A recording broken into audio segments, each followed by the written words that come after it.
Good afternoon to everyone. सबसे पहले तो I would like to thank Vandana ma'am जिन्होंने मुझे यहाँ पे इनवाइट किया और आप सबसे आज बात करने का मुझे मौका मिल रहा है. So thank you so much ma'am. एक बात मैम से भी मैं अभी के बारे में सुनती थी कि वहाँ पर लेक्चर्स अच्छे होते हैं, ऑफिसर्स आते हैं, उनको सुनने का मौका मिलता है. तो और मैं थोड़ा दूर रहती हूँ तो मुझे कभी मौका नहीं मिला कि मैं यहाँ आऊँ और सारी फैसिलिटीज़ का मतलब उपयोग करूँ. तो आज वो मेरा जो सपना है कि आज अभी सोचा था वो आज पूरा हो गया है. तो आज पढ़ाई करके आज आप सबके बीच आने का मौका मिला. तो मेरी जर्नी के बारे में अगर कुछ कहूँ कि कैसे मैंने यूपीएससी की सिविल सर्विस जो परीक्षा है वो पास की और अच्छी रैंक हासिल की. तो सबसे पहले तो ये बता देती हूँ कि कोई भी यूपीएससी एस्पिरेंट जो पढ़ाई करता है, मैं भी वैसे ही हूँ, और उस वक्त ये लगता था कि बस लिस्ट में अपना नाम देख लूँ, है ना, कभी सब बस देख लूँ कि चलो एक कुछ सिलेक्ट हो गई हूँ. तो मेरे लिए भी एक बहुत अच्छा प्लेजेंट सरप्राइज़ था कि मैं अच्छी रैंक ले पाई. और उसके लिए ना केवल मम्मी पापा के आशीर्वाद और पूरे परिवार का साथ और कुछ खास दोस्त रहे जिन्होंने हमेशा मुझे मोटिवेट किया, और उसके अलावा कुछ टीचर्स, मेंटर्स जिनके मैं कांटेक्ट में रही. तो उन सबको मैं इस चीज़ का मैं कहूँगी जो कहते हैं श्रेय देना चाहूँगी मेरी सफलता के लिए. अब थोड़ा सा प्रिपरेशन पर आती हूँ. तो मैं ये आप मतलब ना सीरियस सेशन नहीं रहेगा, आप मुझसे इंटरैक्ट कर सकते हैं, आप मुझसे जो भी चाहे पूछ सकते हैं. पहले तो मैं अपनी तरफ से जितनी भी चीज़ें कवर करना चाहूँगी वो करती हूँ. तो पहले ये जानना चाहूँगी कि आप में से कितने लोग हैं जो यूपीएससी एग्ज़ाम देना चाह रहे हैं. ठीक है. और मतलब और भी आप दूसरी परीक्षाओं के लिए पढ़ाई करते होंगे, है ना. तो जब हम पढ़ाई करते हैं तो कुछ चीज़ें कॉमन रहती हैं, चाहे आप रेलवे की एग्ज़ाम दे रहे हो, चाहे आप गेट की एग्ज़ाम दे रहे हो, चाहे आप एसएसबी का फॉर्म भर रहे हो, यूपीएससी का. तो कुछ चीज़ें ना हमेशा कॉमन रहती हैं. तो वो जो कॉमन चीज़ें हैं आज उन पर हम थोड़ी सी बातचीत करेंगे. एक हम लोग मध्य प्रदेश से हैं, हम सब लोग मध्य प्रदेश से हैं या बाहर से भी हैं कोई? सो मध्य प्रदेश से हैं. तो दो मैंने एक नेमोनिक सोचा था, एम और पी. तो I will talk about 2 M's and 2 P's. ठीक है, तो आपको याद भी रह जाएगी चीज़. ठीक है, तो पहले P से स्टार्ट करते हैं. The first P is about productivity, कि कितना हम टाइम अपनी पढ़ाई को दे रहे हैं और उससे हम कितना आउटपुट ले पा रहे हैं, है ना. कई बार ऐसा होता है कि हम 10 से 12 मतलब है ना बिल्कुल गिन करके बैठे हैं, सुबह से इतना टाइम लगा रहे हैं, पर फिर भी अगर हम एंड में देखते हैं तो हम उतने टेस्ट सॉल्व नहीं कर पाते. क्या आपके साथ ऐसा हुआ है? तो ये चीज़ का प्रॉब्लम है, मेरे साथ भी होता था ऐसा ही. ये प्रोडक्टिविटी की प्रॉब्लम है. टाइम हम उतना लगा रहे हैं पर उतना रिजल्ट नहीं मिल पा रहा है. तो उसके लिए तो एक चीज़ ये की मैंने कि जितने भी डिस्ट्रैक्शन हमारे एनवायरनमेंट में होते हैं, जैसे कि हमारा फ़ोन सबसे बड़ा, उसका जो यूट्यूब का ऐप है, उससे जो रिकमेंडेड वीडियोज़ में हम चले जाते हैं, उन चीज़ों को थोड़ा सा मैंने कम किया. उसके अलावा और भी जितनी चीज़ों में हम इन्वॉल्व रहते हैं इंटरनेट पर पढ़ाई के अलावा, उनको मैंने थोड़ा सा लिमिट करने की कोशिश की. और दूसरी चीज़, कहीं ना कहीं अपने आप को एक थोड़ा सा टाइम टेबल में बांधने की कोशिश की. हमारा हर दिन अलग होता है ना. कभी किसी दिन पढ़ने का मन करता है, कभी किसी दिन पढ़ने का मन नहीं करता है, लेकिन फिर भी हमको एटलीस्ट 5 to 6 आवर्स मैं कहूँगी, अगर आप किसी भी एग्ज़ाम की तैयारी कर रहे हैं.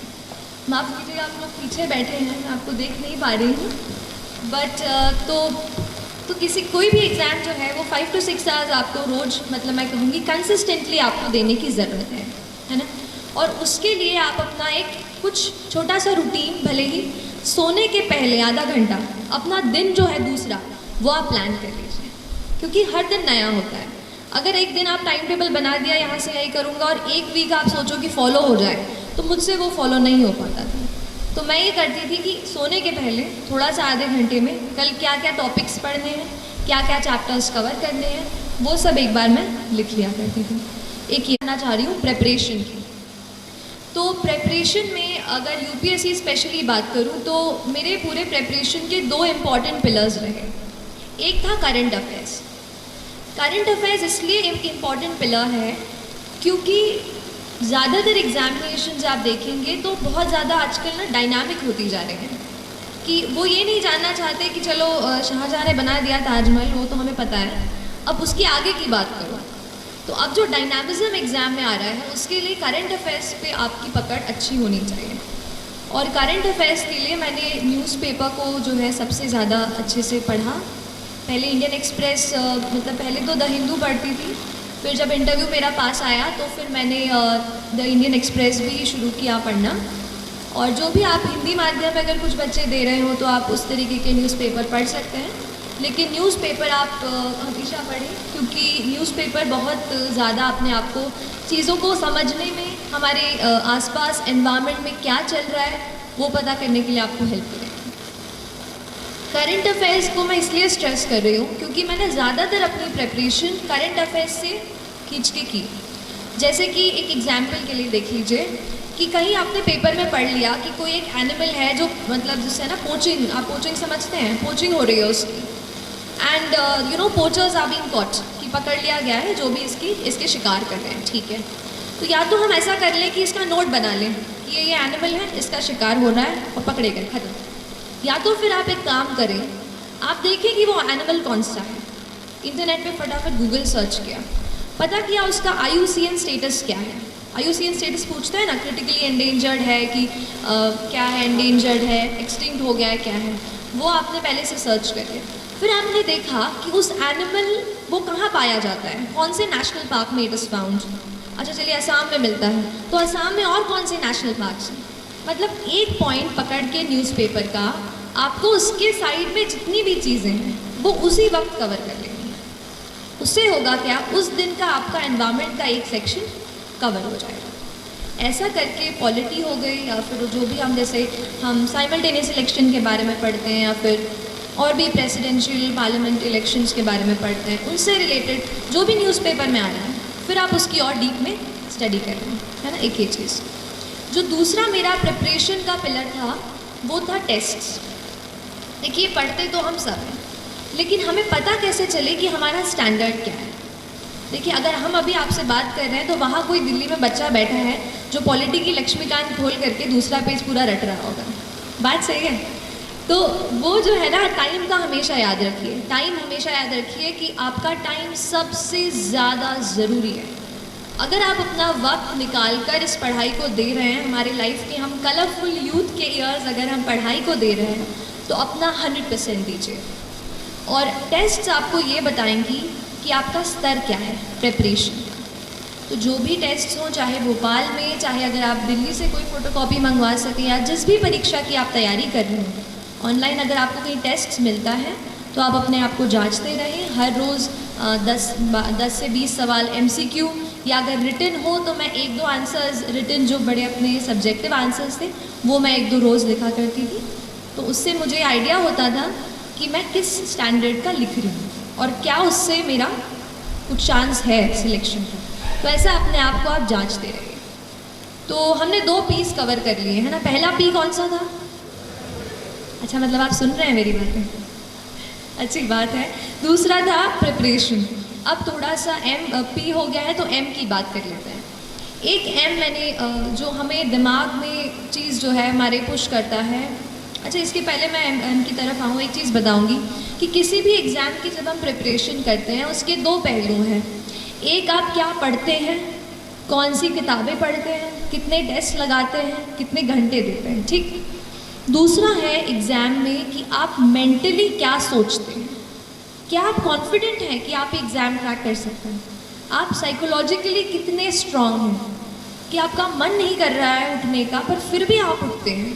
वो चीज़ है आपका मेंटल करेज, और उसको आपको बिल्ड करना बेहद बेहद ज़रूरी है। मैं कहूँगी 60% ये मेंटल करेज है और ये 40% जो पढ़ाई है। तो उस मेंटल करेज को बिल्ड करने के लिए 2 एम हैं। एक है माइंडसेट, कैसा आप अपने दिमाग को ट्रेन करते हैं। देखिए, एक बात होती है, जैसे आप खड़े हैं वहाँ पर, चलिए आपको नहीं कह रही, जैसे हम कभी पढ़ते हैं तो हमें लगता है कि आज मैं बहुत थक गई हूँ, आज बिल्कुल पढ़ने का मन नहीं है, अब तो पढ़ ही नहीं पाऊँगी। तो ये क्या है, आपका दिमाग आपको बोल रहा है कि आप नहीं कर सकते, आप नहीं कर सकते। हम अपने दिमाग से कई बार कंट्रोल हो जाते हैं। हमें करना ये है कि हमें अपने दिमाग को कंट्रोल करना है। हमें उसको बताना है कि नहीं, आज अगर मैंने सोचा है कि मुझे ये चैप्टर कंप्लीट करना है तो मैं करके रहूँ। तो आपको अपने दिमाग को कंट्रोल करना होगा, ठीक है। जब तक हम अपने माइंड को, अपने हार्ट को नहीं एक जगह फोकस कर पाएंगे, तब तक हम अच्छे से फोकस नहीं कर पाएंगे। तो ये चीज़ आप अपने आप को ज़रूर बताते रहिए। और जो दूसरा एम की मैं बात करती हूँ वो है मोटिवेशन। तो कई बार ऐसा पूछते थे, मैं भी जब पढ़ रही थी तो इंटरनेट पे ऐसे यूट्यूब पे सर्च करती थी हाउ टू स्टे मोटिवेटेड। तो लेकिन वो चीज़ मुझे बाद में समझ आई कि बाहर का कोई इंसान मुझे नहीं बता सकता कि how will I stay motivated. तो फिर थोड़ा अंदर मुझे झांकना पड़ा और तब मुझे समझ आया कि मैं कैसे मोटिवेट हूँ। तो फिर जब आपको मन करे ना कि आज तो हो गया, आज बहुत पढ़ाई कर ली, तब अपने आप से पूछो कि ऐसा क्या है जिसने मुझे पुश किया कि मैं ये करियर चुनूँ। ऐसा क्यों है कि मैं एसएसबी के एग्ज़ाम के लिए बैठ रही हूँ या बैठ रहा हूँ। Why is it? अगर आपका वाई तगड़ा है ना तो आप पूरी जर्नी से अच्छे से निकल जाओगे। इसलिए अपने वाई को, why do you want to join the civil service, why do you want to clear this exam, that is very very important. So don't start कि अगर करूँगा तो अच्छा वो मिल जाएगा, प्रेस्टीज मिल जाएगी। अगर आप प्रेस्टीज को सोचकर अगर आप सिविल सर्विस का एग्ज़ाम देने जा रहे हैं तो माय डियर फ्रेंड्स, ज़्यादा दिनों तक वो आपको मोटिवेट नहीं रख पाएगा। मोटिवेशन आपको कहीं ऐसी जगह से आना चाहिए कि अगर आप कहीं जा रहे हो, किसी बच्चे को देखते हो, किसी दुकान पर काम करते हो, तो क्या आप ये सोचते हैं कि वो बच्चा वहाँ पे नहीं होना चाहिए, वो बच्चा अभी स्कूल में होना चाहिए। क्या हम कुछ कर सकते हैं अपनी पढ़ाई से? क्या हम किसी ऐसे पोजीशन पे पहुँच सकते हैं कि उस बच्चे को वहाँ से निकाल कर स्कूल में भर्ती करा दें?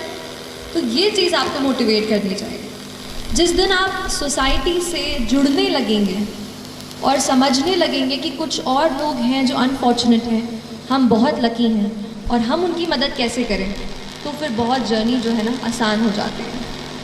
तो एक ये चीज़ मोटिवेशन की थी कि आप खुद अपने आप को मोटिवेट करिए। मैं लकी रही कि मैं मम्मी पापा के साथ रहकर, घर में रहकर पढ़ाई की मैंने। तो जब भी कभी बोर होती थी मम्मी से बातचीत कर लेती थी किसी टॉपिक के बारे में। आप भी अपने मम्मा से, पापा से या डियर फ्रेंड, आपके भाई बहन जो भी हों, उनसे इस बात का डिस्कशन करें। और इसके अलावा डी स्ट्रेस भी हूँ। और एक और बात मैम से बात करते हुए मुझे याद आई कि मुझे ज़रूर आपसे शेयर करनी चाहिए, वो है हमारा न्यूट्रिशन और हमारा पूरा जो न्यूट्रिशन हम लेते हैं।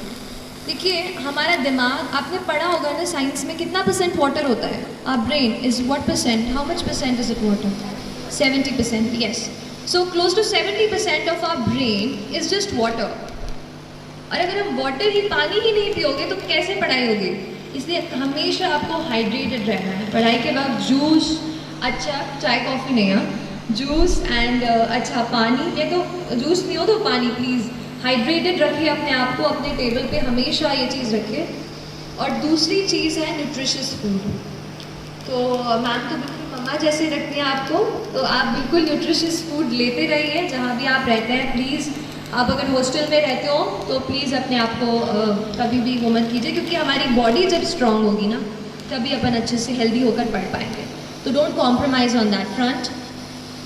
और इसके अलावा एक चीज़ और कहना चाहूँगी यूपीएससी के कॉन्टेक्स्ट में थोड़ा स्पेसिफिकली, कि 2 चीज़ें सबसे ज़्यादा आपको पूरे इसमें मार्गदर्शन देंगी। पहली चीज़ है यूपीएससी का सिलेबस। बड़ा क्लीशे लगता है ना, हर कोई बोलता है सिलेबस, पर वही सबसे ज़्यादा ज़रूरी है, क्योंकि सिलेबस में लिखा हर एक वर्ड, उससे एक 15 मार्क का सवाल बन सकता है, जो आपकी रैंक को यहाँ से यहाँ ले आए। तो आपको हर जो वर्ड यूपीएससी सिलेबस में या जिस भी एग्ज़ाम की आप तैयारी कर रहे हैं वो लिखा है, आपको हर इसके अलग से, मतलब मैंने ये कोशिश की कि जो भी नोट्स मैं बना रही हूँ मैं खुद बनाऊँ, और जो भी रिसोर्सेज से, भले ही ऑनलाइन रिसोर्सेज से हो या स्टैंडर्ड बुक से हो, उनसे मैं पढ़ूँ और खुद अपने हाथ से नोट्स बनाऊँ। जब मैं लिख लेती थी अपने हाथ से तो मुझे वो प्रोसेस करते हैं ना, इन्फॉर्मेशन अच्छे से प्रोसेस हो जाती है। तो हर एक का अपना अपना तरीका होता है। आप अपना तरीका पहचानिए कि आपको कैसे वो चीज़ समझ में आ रही है ना। और इसके अलावा मेरे ख्याल से मैंने, हाँ, जो दूसरी चीज़ मैं कह रही थी, यूपीएससी के प्रीवियस ईयर के पेपर्स, वो भी बहुत ज़्यादा ज़रूरी है। कोई भी आप सॉल्व कर रहे हो, पहले तो आप 5-7 साल के अपने प्रिंट करा के अपने पास रख लो, कि ये पेपर्स हैं, ये क्वेश्चंस हैं, चाहे प्रीलिम्स का हो चाहे मेंस का हो, हर बार उसको देख लो हर दिन और समझो कि किस स्टैंडर्ड के क्वेश्चंस आपसे पूछे जा रहे हैं, है ना। तो ये दो चीज़ें आपके अल्टीमेट मार्गदर्शक हैं। बाकी तो आप अपनी मतलब ये है ना कि मैं जो आज बोल रही हूँ ना आपके सामने खड़े होके, ये कुछ चीज़ें मैंने किसी से सुनी है, कहीं पढ़ी है, कहीं यूट्यूब पे कोई टॉपर का वीडियो देखा और शायद वहाँ से सीखी हूँ। तो ये कोई मेरी मतलब मैंने ऐसे बिल्कुल है ना अलग कुछ ऐसा मैं बता पाऊँ ऐसा नहीं है। जो भी प्रिपरेशन मैंने की उस पर ही बता रही हूँ कि हम सीखते हैं, इसलिए आप खुद अपनी स्ट्रैटेजी, आप अपने आप को पहचान कर अपनी स्ट्रैटेजी खुद बनाइए। मुझसे एडवाइस लीजिए, लेकिन आप वही कीजिए जो आपको लगता है कि आपके स्ट्रेंथ और आपके वीकनेस के हिसाब से काम आएगा, है ना। यहाँ पे एक चीज़ मेरे दिमाग में आ रही है, वो है प्लानिंग की। प्लानिंग और अपने नोट्स का ऑर्गेनाइजेशन बेहद ज़रूरी है। अगर आप एग्ज़ाम, आपको डेट जैसे पहले आ जाती है, यूपीएससी की डेट 1 साल पहले आ जाती है। जैसे 1 साल पहले जब मैं दे रही थी तब पता चल गया था कि अगले साल 2 जून को पेपर होने वाला है प्रीलिम्स का, ठीक। तो ऐसे डेट आ जाती हैं पहले, तो आप अपने एग्ज़ाम के डेट के हिसाब से अच्छे तरीके से पूरी चीज़ों को आपको प्लान कर लेना है कि कौन सा टॉपिक मेरा कौन सा स्ट्रेंथ है। जैसे मुझे पॉलिटी बहुत पसंद था और ज्योग्राफी बहुत बोरिंग लगता था, तो ज्योग्राफी को मैंने किसी तरीके से हर रोज़ उसको एक चैप्टर करके उसको करती थी। पॉलिटी में एक साथ ज़्यादा भी पढ़ लेती। तो ऐसा अब अपना खुद का स्ट्रेंथ पहचानो कि किस टॉपिक के साथ आप ज़्यादा टाइम स्पेंड कर सकते हो या किसके साथ कम, उस तरीके से उसको कवर करने की कोशिश करें। और तो अभी ये तो मैंने ब्रॉड टच कर दिया है। इसके अलावा जो भी आपको सवाल मुझसे पूछने हैं आप पूछ सकते हैं। जब हम आंसर लिखते हैं तो हमारे अंदर क्या अप्रोच होनी चाहिए आंसर लिखते टाइम, क्योंकि हमारे पास बस 9 से 10 मिनट का समय रहता है आंसर लिखते समय। तो क्या क्या इंग्रेडिएंट्स हमें उनमें डालने चाहिए जिससे हमारा एक आंसर है वो अच्छा आंसर बने। Towards the end yes, so yes, answer writing बहुत ज़्यादा ज़रूरी है। अच्छा हुआ पूछ लिया, मुझसे मिस हो गया था, थैंक यू। आंसर राइटिंग किसी भी एग्ज़ाम का तो मतलब कह सकती हूँ, लेकिन यूपीएससी एग्ज़ाम के लिए बहुत ज़्यादा ज़रूरी है आंसर राइटिंग। एंड जैसा कि आपने सही कहा कि 9 मिनट मिलते हैं, और ऑप्शनल का पेपर ले लूँ तो अगर थोड़ा हायर मार्क का हो तो 14 मिनट मिलेंगे। ऐसे 9, 11, 14 इतने ही मिनट मिलेंगे एक आंसर को लिखने के, depending on the word limit. तो उसको कैसे लिख पाएँ? अगर आप सोचें कि मैं बिना प्रैक्टिस करके ना उधर ही कोई कर लूँगा टाइम पर, तो सच में नहीं हो पाता है। मुझसे तो मैं आधा घंटा ले लेती थी एक आंसर लिखने के लिए शुरुआत में, है ना। और मेरे ख्याल से आपके साथ भी ये चीज़ हुई होगी कि आधा घंटा क्वेश्चन लेके टाइम स्टॉप वॉच अच्छे से ऑन करके बैठे और लग गया आधा घंटा। तो ये होगा, तो लेकिन प्रैक्टिस की ज़रूरत है। तो पहले आप अपना नॉलेज बेस बना लो। जैसे मान लो आप किसी पॉलिटी का मान लीजिए आप आंसर आज लिखने का सोच रहे हैं, पहले आप उसका नॉलेज बेस बनाइए कि अच्छा ये मैंने पढ़ रखा है। उसके बाद आप आंसर क्वेश्चन को अटेम्प्ट कीजिए। तो क्वेश्चन को अटेम्प्ट करके कुछ ऐसी चीज़ें मैं आपको बताती हूँ जो मैंने उसमें डाली और शायद मुझे लगता है कि उससे अच्छे मार्क्स मिले। कोई भी आंसर अगर केवल जैसे शुरू किया, थोड़ा सा बताया, और वो है ना एक स्टैंडर्ड फॉर्मेट की introduction, then body, then conclusion, ये तो हम लिखते ही हैं। इसके अलावा आप अपने आंसर्स में कुछ फैक्ट्स कोट कर सकते हैं। जैसे कि हम न्यूज़पेपर पढ़ते हैं तो नहीं पढ़ते हैं कि 50% of the Indian population is this, कुछ भी ऐसा डेटा रहता है, जीडीपी का डेटा रहता है और कुछ, तो ऐसे फैक्ट्स जो हैं आप कोट कर सकते हैं। This is 1। नंबर 2, कोई भी कमिटी की रिपोर्ट ऐसे आता है कि जैसे अभी आया था कि justice B N Shri Krishna की रिपोर्ट आई थी, है ना, प्रिवेसी को लेकर के, राइट टू प्रिवेसी को, तो वो एक रिपोर्ट मैंने आंसर में कोट की थी। तो ऐसे कोई भी रिपोर्ट्स और कमीशंस जो बैठते हैं, जैसे आपने Punchhi commission, Sarkaria commission, ARC, इनके बारे में सुना होगा, तो इनकी रिपोर्ट्स को आपको वहाँ पे लिखना है कि इनके हिसाब से ये व्यू पॉइंट है। कुल मिला के बात ये है कि हमारा व्यू पॉइंट तो ठीक है, पर हमारे व्यू पॉइंट को एक्सेप्टेबल बनाने के लिए हमें किसी का सहारा लेना पड़ेगा। तो हम उस फैक्ट का सहारा लेंगे या उस कमिटी का सहारा लेंगे, तो हमारी कही हुई बात ज़्यादा एक्सेप्टेबल साबित होगी। आप समझ रहे हैं? तो ये फैक्ट, कमिटी, इसके अलावा आजकल इंडेक्स बहुत आते हैं। जैसे आपने ease of doing business index सुना होगा, है ना। गवर्नमेंट भी उस पर काफ़ी स्ट्रेस कर रही है कि ईज़ ऑफ डूइंग बिजनेस पे हमारी रैंकिंग और अच्छी हो जाए। तो आप उन इंडेक्सेस को पढ़िए, जैसे एनवायरमेंटल प्रोटेक्शन इंडेक्स आता है, ऐसे तो इनको भी आप अपने आंसर्स में कोड कर सकते हैं. And as far as time is concerned, तो मैंने एक स्टॉप वॉच खरीदी थी छोटी सी, और बस फिर आंसर्स लिख करके अपना टाइम ऑन करके बार बार प्रैक्टिस करती हूँ. हर रोज़ 1 से 2 आंसर आप लिखो, और अगर आपके पास ऐसे 8 to 9 मंथ्स का टाइम है तो आप उतना डेवलप कर लेते हो स्पीड कि आप उतने टाइम में कर पाओ. बस एक चीज़ और कहूँगी कि आप मॉक टेस्ट ज़रूर दीजिएगा, भले मेंस दे रहे हो या प्रीलिम्स दे रहे हो. मॉक टेस्ट से उस टाइम में कैसे अपने आप को ढालना है वो हम अच्छे से समझ सकते हैं, है ना. और कोई क्वेश्चन? Good afternoon ma'am. मेरा क्वेश्चन है कि यूपीएससी में जो क्वेश्चन आते हैं किस तरीके के क्वेश्चन में पैराग्राफ का यूज़ सूटेबल रहेगा, और जो अनुच्छेद पॉइंट वाइज उनमें कैसे कॉम्बिनेशन होना चाहिए या फिर कैसे डिफरेंस? जी ठीक है, अब बैठ जाइए. तो कई बार ऐसा मतलब आता है, डाउट खुद में रहता है कि पैराग्राफ में लिखना है या पॉइंट्स में. बट ये बहुत ही सिंपल सी चीज़ है. It depends on the demand of the question. ठीक है, अगर क्वेश्चन में ऐसा टेल वर्ड आप समझते हैं, एनालाइज, क्रिटिकली एनालाइज, एन्यूमरेट, है ना, ये सब दिया रहता है, एग्जामिन. तो जैसे एन्यूमरेट बोला है तो एन्यूमरेट मतलब तो नंबर में लिखना है, चलो बात पक्की है. अगर कोई और चीज़ आपको खुद समझनी है, जैसे मैं कभी कभार शुरू ऐसे करती थी, पहले डेफिनेशन लिखती थी, इंट्रोडक्शन उससे शुरू कर दिया, फिर मैं उसको डिवाइड करती थी आंसर को, जैसे social, political, economic, legal, environmental. जैसे कोई आपको मुद्दा दे रहे हैं कि ये चीज़ हो रही है और उसका इम्पैक्ट पूछ रहे हैं, right. So you give the social impact, the economic impact, the cultural impact, legal, environmental, ऐसे करके. सो ऐसे पॉइंट्स भी आप लिख सकते हो. So it depends on the nature of the question, point number 1. Number 2, आपको खुद को उसमें वैरायटी लानी है. अगर आप पूरा आंसर पैराग्राफ में लिख देते हैं, जैसे मेरा ऑप्शनल जो था वो सोशियोलॉजी था. अब सोशियोलॉजी में ज़्यादा स्कोप नहीं है कि आप पॉइंट्स डाल पाओ, है ना, थोड़ा सा थ्योरेटिकल सा सब्जेक्ट है समाजशास्त्र, तो उसमें मैं ज़्यादा पॉइंट्स नहीं डाल पाई. पर जैसे पॉलिटी का पेपर हो गया, इकोनॉमी का पेपर हो गया, इसमें मैं काफ़ी पॉइंट्स में वो किया है. तो आप उसी के बेसिस पे प्रैक्टिस करें और उस तरीके से आप उस क्वेश्चन के हिसाब से डिसाइड करें कॉम्बिनेशन क्या होना चाहिए. ज़रूरी नहीं है पूरा आंसर पैराग्राफ में या पैरा में हो, पैराग्राफ में या पॉइंट्स में हो, दोनों चीज़ें आप मिला सकते हैं. तो और कोई सवाल? कि आपका जैसे सोशियोलॉजी ऑप्शनल था, तो उसमें जो पेपर 1 है वो थोड़ा स्टैटिक है, बट जो पेपर 2 है वो डायनामिक नेचर का है थोड़ा, तो उसके लिए रिसोर्सेज क्या है और स्ट्रैटेजी क्या रही आपकी? कि मैंने केमिकल इंजीनियरिंग से ग्रेजुएशन किया है, लास्ट ईयर कंप्लीट किया, तो बहुत मन में सवाल थे.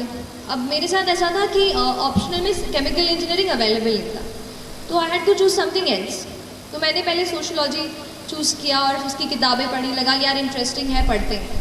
अगर बुक लिस्ट पे आऊँ तो मैंने ट्रायल एंड एरर से बुक्स ढूंढी हैं, किसी टॉपर्स ने सजेस्ट की थी, उनकी बुक्स देखी, और फिर कुछ खुद ही मैंने पढ़ के उनके नोट्स बनाए. तो पेपर 1 के लिए तो काफ़ी सारे, जैसे हैरलम्बस एंड हील्ड तो सब पढ़ते हैं, जो ऑरेंज वाली पतली किताब आती है हैरलम्बस एंड हील्ड, वो एक मैंने पढ़ी थी. और अगर पेपर 2 पे आ जाऊँ सीधा, जो आपके क्वेश्चन पे कि काफ़ी डायनामिक है, तो नंबर 1 न्यूज़पेपर्स तो आपको पढ़ना है बहुत तरीके से, क्योंकि न्यूज़पेपर्स में कुछ ऐसी चीज़ें आप पढ़ लेते हैं which you can directly quote in your answers.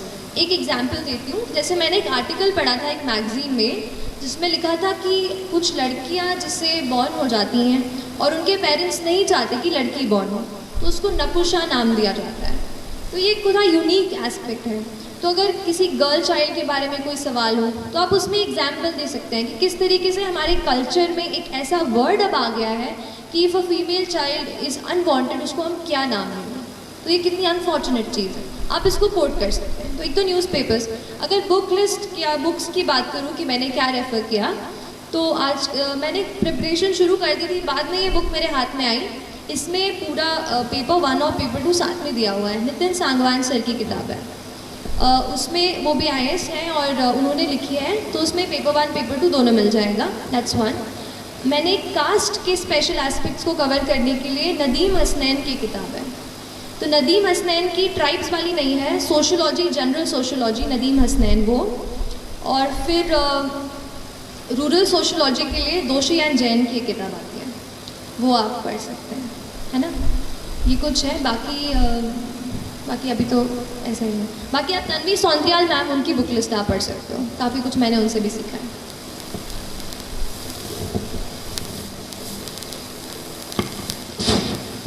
Good morning ma'am. तो क्या आप बता सकते हैं कि आपने सोशियोलॉजी कैसे ऑप्शनल सेलेक्ट किया? क्योंकि हम इंजीनियरिंग फील्ड से करते हैं और कहीं भी कनेक्शन नहीं है सोशियोलॉजी पॉलिटिक्स या किसी से। फिर आपने कैसे डिसाइड किया कि चलो सोशियोलॉजी चूज कर लेते तो मैं इसमें सही कर पाऊँगी, स्कोर कर पाऊँगी? ठीक है, बैठ जाएगा। तो कैसे चूज़ किया, जैसे मैं ये टच कर ही रही थी अभी पिछले सवाल में कि सिर्फ केमिकल इंजीनियरिंग नहीं था ऑप्शन में, ठीक है, तो मुझे कुछ और ही चुनना था। अब केमिस्ट्री ना बहुत अलग हो जाती है केमिकल इंजीनियरिंग से, तो फिर मैंने कुछ ऐसा सब्जेक्ट दो मेरे दिमाग में थे, one was political science, the other was sociology. So I bought the books of both the subjects. Initial जो बुक्स होती हैं वो दोनों सब्जेक्ट्स की मैंने करी थी। आपको भी अगर डाउट आ रहा हो ऑप्शनल में तो आप दो तीन आपको डाउट आ रहा हो उसकी किताबें आप ले लो, जो बेसिक उसकी बुक्स हैं उनको आप एटलीस्ट एक वीक के लिए पढ़ो। उसके बाद आपको खुद समझ में आ जाएगा कि कौन सा सब्जेक्ट है जिसके साथ में सबसे ज़्यादा टाइम बिता सकता हूँ। क्योंकि ऑप्शनल जो है जैसे यूपीएससी में 500 मार्क्स का है, तो it really makes a change to your score. तो ऐसा ही सब्जेक्ट चूज़ कीजिए विच यू इन्जॉय रीडिंग, जो आपको एक बर्डन ना लगे, है ना। कोई ट्रेंड्स पे या कितना स्कोर कर रहे हैं टॉपर्स, ये सब पे मत जाएंगे। आपका पर्सनल इंटरेस्ट है, उसके बेसिस पर ही आपको ऑप्शनल चूज़ करना है ना। तो बेसिक बुक्स पढ़िए और थोड़ा एफर्ट ज़्यादा डालना पड़ेगा, अगर इंजीनियरिंग के अलावा हो तो थोड़ा डालना पड़ेगा, पर कोई बात नहीं, है ना। किसने कहा था कि चीज़ें सब आसान होंगी लाइफ में, तो करनी पड़ती है यार। लेकिन सच बताऊँ तो अगर आप थोड़ा सा एफर्ट डालते हैं ना तो सच में चीज़ें जो है ना, एक ये चीज़ भोपाली वाली कनेक्शन वाली बात बता रही हूँ कि हम भोपाल में रहते हैं, दिल्ली नहीं जाते। मतलब मैं दिल्ली नहीं गई हूँ प्रेपरेशन के लिए, मैंने इंटरव्यू देने के लिए, उसकी प्रैक्टिस करने के लिए दिल्ली गई थी। तो अपन नहीं सोचते हैं कि दिल्ली वाले कुछ अलग पढ़ते होंगे और बहुत सारा पढ़ते होंगे और अपना हो पाएगा कि नहीं। तो ऐसे सवाल मेरे मन में भी थे एंड लेकिन फिर भी कहूँगी कि थोड़ा अपने आप को बांधो, थोड़ा डिसिप्लिन में रहो, थोड़ा सा मोटिवेट रखो, दृढ़ निश्चय रखो, और बड़ा सपना देख लिया है ना तो अपने आप को उसमें पूरा झोंक दो। सोचो कि अब लाइफ में और कुछ नहीं है, जब तक ये नहीं करूँगी ना, ये करूँगा नहीं ना, तब तक कुछ नहीं होने वाला मेरा, ना मेरा ना किसी और। तो उस तरीके का एटीट्यूड, एक फायर, एक वो पैशन अपने आप में आपको जगाना पड़ेगा। That passion will drive you and that passion will take you places. और अगली बार जब मैं यहाँ पर, आप नहीं मैं नहीं, आप जब यहाँ पे खड़े होंगे तो मुझे ज़रूर बुलाना, ठीक है? ठीक है, तो जो भी सुन रहे हो प्लीज़ आप लोग अच्छे से करनी है। और जब आप यहाँ पे मैडम आपको फ़ोन करके बुलाएं कि बेटा आओ, चलो आप भी बताओ यहाँ पे, तो ज़रूर मुझे भी बताना है। ऐसे ही मतलब ये कहना चाह रही हूँ कि उतनी फायर आपके अंदर होनी चाहिए। ड्रीम बिग, है ना, बड़ा सपना देखने से बिल्कुल मत डरो। लाइफ सबकी चैलेंजिंग होती है, किसी को फाइनेंशियल कंस्ट्रेंट्स होते हैं, कुछ इमोशनल कंस्ट्रेंट्स होते हैं, मेरे साथ भी ऐसी चीज़ें थी। लेकिन फिर भी जब आपने ठान ली है वो चीज़, तो फिर आपका कहते हैं ना कर्तव्य बनता है कि अगर ठान लिया है तो फिर या तो ठानो मत, या तो अगर यहाँ बैठ गए हो ना तो एग्ज़ाम क्रैक करके ही मानो, ठीक है। तो एक ये वो अपना एक ड्राइव, डिटर्मिनेशन अपने साथ रखो, ठीक है। और कोई सवाल? लेकर आंसर राइटिंग में सबसे जरूरी स्टेप होता है कि हम उसको चेक करें, चेक करवाएं या करें। तो हम भोपाल में ही आंसर राइटिंग करें तो उसको चेक कैसे करें, क्योंकि हर कोई दिल्ली नहीं जा सकता। ठीक है, तो मैम क्योंकि इंडिपेंडेंट प्लेटफॉर्म है, आपने सुनी होगी, वहाँ पर मैं आंसर्स अपने डालती थी, है ना। क्योंकि यहाँ पे अगर कोई टीचर नहीं मिल रहा है, कोई मेंटर नहीं मिल रहा है जो चेक कर रहा है, तो वहाँ पे फेलो एस्पिरेंट्स होते हैं जो अपने वहाँ पे डालते हैं। आप उनके आंसर रिव्यू करो, वो आपके आंसर रिव्यू करेंगे। ऐसा ही करके मैं सीखी हूँ शुरू में, जब क्योंकि लगता नहीं था कि इतनी बड़ी टेस्ट सीरीज़ खरीदूँगी और उसको सच में यूज़ भी कर पाऊँगी कि नहीं। तो जब तक आप उस स्टेज पर पहुँच रहे हैं, आप ऐसे ऑनलाइन फोरम्स का यूज़ कर सकते हैं। इनसाइट्स ऑन इंडिया एक है, दूसरा IAS बाबा आपने सुना होगा यूपीएससी के लिए वो, और तीसरा फोरम IAS। ऐसे करके मैंने 3 वेबसाइट से मैं जुड़ी रही और उन पे आंसर्स मैं अपने डालती रही, है ना। तो वो चेक करते हैं, आप किसी का चेक कीजिए, उनको अपने। और होता क्या है, आंसर्स की बात निकली है तो बताती हूँ, खुद के आंसर में हमें गलती नहीं दिखाई देगी, दूसरे के आंसर में हमें फटाक से गलती समझ में आ जाती है कि ये ना इसने ये चीज़ सही से नहीं लिखी है। तो आप दूसरों के आंसर्स चेक करो और उनको आपके करने दो, तो यू विल बेटर अंडरस्टैंड कि where are you making a mistake. And when you are thorough enough, when you feel कि now this is a moment when I can write time करके टेस्ट, तो फिर आप कोई टेस्ट सीरीज़ परचेज कर सकते हो दिल्ली से कोई भी। तो उसका मैं स्कैन करके अपनी कॉपीज़ उनको भेजती थी, वो चेक करके आपको वापस देते हैं and they write there comments out there, so you know कि what are the mistakes, so you can join that, है ना। और मोटी होती है उनको अपन समराइज कर रहे थे, शॉर्ट कर रहे थे, जी तो एक्चुअली वो क्या टाइम ज़्यादा करते हैं। यस तो इस बीच में क्या होता है कि फ्रस्ट्रेशन पड़ता है, क्योंकि सब्जेक्ट को लेकर टेंशन भी होती है, उस चीज़ को टैकल कैसे किया जाए? ठीक है कि कैसे नोट्स बनाते हैं और वो चीज़। दूसरा, हम फ्रस्ट्रेट हो जाते हैं। दो अलग तरीके से आंसर करूँगी। पहला चीज़, नोट्स। देखो, कुछ किताबें ऐसी हैं जिनको आपको कवर टू कवर पढ़ना ही है, पढ़ना ही पड़ेगा। अब उसके नोट्स आप बना लोगे तो या तो आप फोटोकॉपी करा लो, या तो फिर हम क्या करेंगे, कुछ छोड़ देंगे। वो चीज़ नहीं होनी चाहिए। अब जैसे पॉलिटी की लक्ष्मीकांत है, वो तो कवर टू कवर ही पढ़नी है आपको। मॉडर्न इंडिया की स्पेक्ट्रम की राजी वहीर आती है, वो आपको कवर टू कवर पढ़नी है। कुछ किताबें जैसे डी बासु हो गई, कोई अगर पॉलिटी के नेक्स्ट लेवल पे पढ़ रहा है, डी बासु पढ़ रहा है, तो उसके केवल आप नोट्स बनाओ। तो आप डिसाइड करो कि आपके एग्जामिनेशन के नीड के हिसाब से कौन सी किताब आपको पूरी पढ़नी है और कौन सी की आपको नोट्स बनाने हैं। नोट्स का टाइम, जैसे सोशियोलॉजी, अब उसमें हमें अलग अलग किताबों के रेफ़र करनी पड़ी, तो फिर मैंने उसके नोट्स बनाए, अदरवाइज़ फिर बुक से ही पढ़ी। और दूसरी चीज़, फ्रस्ट्रेशन। तो नोट्स बनाते टाइम नहीं, पढ़ते टाइम बहुत फ्रस्ट्रेशन होता है। और हर टाइम मतलब है ना, फ्रस्ट्रेशन और डीमोटिवेशन, ये सब चीज़ें हमारा पीछा करती रहती हैं। पर कुछ ऐसे खास दोस्त बनाओ जो हो सकता है उस फील्ड के नहीं हो, लेकिन आपको मोटिवेट करें कि भाई तू कर सकता है, कि girl you do it, you know. और आपके कोई मतलब आपके भाई बहन हो या आपकी ममा हो, उनसे शेयर कीजिए कि मैं इस फील्ड में जाना चाहती हूँ, आई वॉन्ट योर मोटिवेशन। ऐसे किसी इंसान को अपना बेस्ट फ्रेंड साथी बनाइए पूरी जर्नी में और सपोर्ट लीजिए, क्योंकि फ्रस्ट्रेशन होगा पर उस पर हमें जैसे मैंने कहा कि हमें अपने दिमाग पे कंट्रोल करना है, दिमाग हमें कंट्रोल ना करे, है ना। इस चीज़ का आप ध्यान रखिए। और कोई आप पूछ रहे थे? करते हैं सोशियोलॉजी में, तो मैंने सुना है कि वहाँ पे बोलते हैं कि आपने अगर जनरली लिख दिया तो उसमें आपको नंबर नहीं मिलेंगे, और आपने अगर सोशियोलॉजिकल एंगल से उसको लिखा तो आपको ज़्यादा नंबर मिलेंगे। तो वो आप थोड़ा एक्सप्लेन करें। देखिए, कॉमन सेंस ये है कि आप मुझे यहाँ पर बैठकर सुन रहे हैं, ठीक है, आप कुछ इससे सीख कर जाएंगे, ठीक है, हो गई बात ख़त्म। अब इसको सोशियोलॉजी के तरीके से कैसे देखेंगे कि आप सबको हम देख लेंगे कितने मेल्स हैं कितने फीमेल्स हैं, आप पे थोड़ा रिसर्च करेंगे, आप घर जाके पढ़ाई कर रहे हैं कि नहीं कर रहे हैं, और फिर एक डेटा निकालेंगे कि जिन बच्चों ने यहाँ पे सेशन अटेंड किया था उन्होंने इतनी अच्छे से पढ़ाई की, इन्होंने अच्छे से पढ़ाई नहीं की, तो उस स्पीच का कितना इम्पैक्ट रहा, कितना इम्पैक्ट नहीं रहा। जब मैं उस रिसर्च फाइंडिंग को कोट करके बताऊँगी तो वो सोशियोलॉजी, और जब मैं ऐसे ही कह दूँगी कि हाँ ये जो लड़की है ना ये बहुत अच्छा पढ़ने वाली है, ये कॉमन सेंस। तो फिर मैम तो सोशियोलॉजी में हमें थिंकर्स को कोट करना है, कोई भी थिंकर जो हो जिसने कोई बात कही हो, जैसे हर एक टॉपिक के अपने अपने थिंकर्स हैं। अभी तो मुझे थोड़ा ब्रशअप करना पड़ेगा, मतलब क्योंकि मैंने मेंस अक्टूबर में दिया था, उसके बाद मैंने ज़्यादा सोशो को नहीं छुआ है, बट स्टिल जैसे कुछ थिंकर्स हैं, जैसे ऑन्द्रे बेटे हैं, है ना, इंडियन थिंकर हैं, लुई डुमॉन हैं, ऐसे थिंकर्स को आपको कोट करना है आंसर्स में। उसके अलावा कुछ फैक्ट्स आप डाल सकते हैं, जैसे हमें जनरल आप जीएस के आंसर्स में डालते हैं, वो फैक्ट्स डाल सकते हैं। और थोड़ा आपको आप सोशियोलॉजी की बुक से ही, अभी मैं इतने अच्छे से नहीं बता पा रही हूँ क्योंकि आई हैव लॉस्ट टच, लेकिन सोशियोलॉजी की बुक से ही आपको थ्योरेटिकल पर्सपेक्टिव पकड़ना है। एक एग्जाम्पल याद आ रहा है, सुसाइड की थ्योरी जो इमाइल रकीम देते हैं, राइट। तो उन्होंने कैसे कहा कि सुसाइड, उन्होंने कहा कि साइकोलॉजिकल चीज़ नहीं है, सोशियोलॉजिकल चीज़ है। कैसे कहा?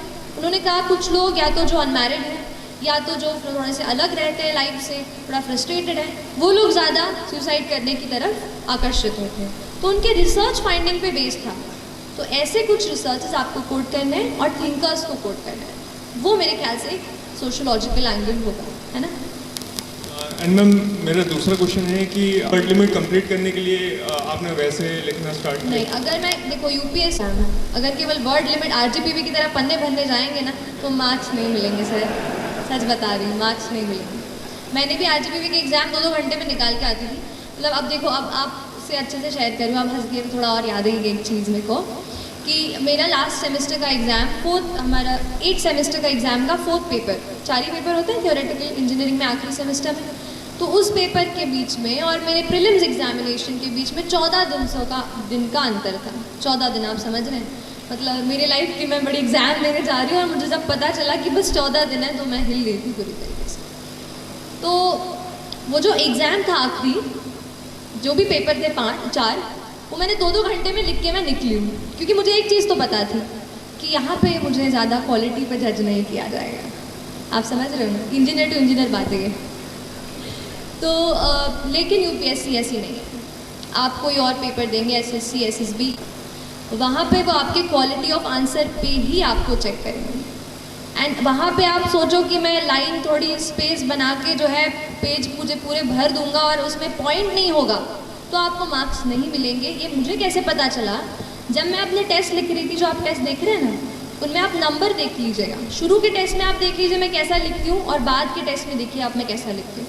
मैंने खुद ही ये चीज़ समझी, इम्प्रूव की कि मेरे आंसर में वो लोग ये नहीं देख रहे कि मैं कितना दोनों पेज कम्प्लीटली भर रही हूँ, वो ये देख रहे हैं कि कितने पॉइंट्स उसमें से निकल रहे हैं। आप समझ रहे हैं? तो पॉइंट्स कितने उससे रेलेवेंट क्वेश्चन में जो पूछा गया है। एक तो पहली बात, क्वेश्चन को अपन को 2 बार पढ़ना है, ठीक है। एग्जाम में इतना प्रेशर होता है, एक बार पढ़ लेते हैं, हाँ को ना को हाँ पढ़ के आंसर टिक ला के आ जाते हैं, वो चीज़ गलत है। तो क्वेश्चन आप चाहे मेंस का हो चाहे प्री का हो, 2 बार पढ़ो, दिमाग को शांति से दिमाग में घुसाओ और फिर 10 सेकेंड्स का वक्त लेके फिर शुरू करो आंसर राइटिंग। और ऐसी कोई मेरी वो नहीं रही कि जैसे ज़्यादा स्पेस लूँ या इस तरीके से, ऐसा कुछ नहीं है। अगर आपको ऐसा लग रहा है तो फिर अच्छी बात है, मेरा प्रेजेंटेशन अच्छा काम कर गया है ना। तो बस हाँ, क्योंकि देखो प्रेजेंटेशन भी इम्पॉर्टेंट होता है ना। एक चीज़ पे आ जाती हूँ कि देखो कोई एग्जामिनर आपकी कॉपी चेक कर रहा है, उसे कोई मतलब नहीं है सृष्टि देशमुख कौन है, कोई मतलब नहीं। उसके लिए बस एक गड्ढा है कॉपी का, राइट। अपने लिए वो अपनी पूरी लाइफ की वो है ना मेहनत अब उनको दे रहे हैं। तो आप कैसे दूसरों से अलग आपकी कॉपी चमके, इस बात पे आपको थोड़ा वर्क करना पड़ेगा।